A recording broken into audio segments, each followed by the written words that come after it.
And I also experienced that in personal relationships. You were talking about the list that you wrote down of wants, and I had to go through a process. I'll end up writing about this on blog and probably will do an episode on it at some point in time, but leaving my marriage and then just the path that I had been on through relationships with men, which was a very small number of them. I was with my ex-husband for 33 years in total from the time we started dating until we got divorced, which was a big part of my life. A big part of my life before that, I wasn't old enough to even be dating. So there wasn't a lot of opportunity before I met him or since.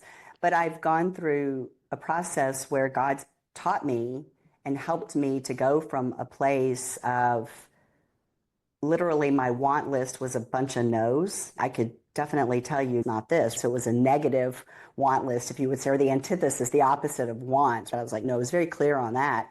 And I went through a series of interactions with men that taught me various things that are now, I can tell you every single one of them exactly what I learned. And some of them were profound lessons that I was like, wow, once I had come through it, to be able to create the list of what I wanted.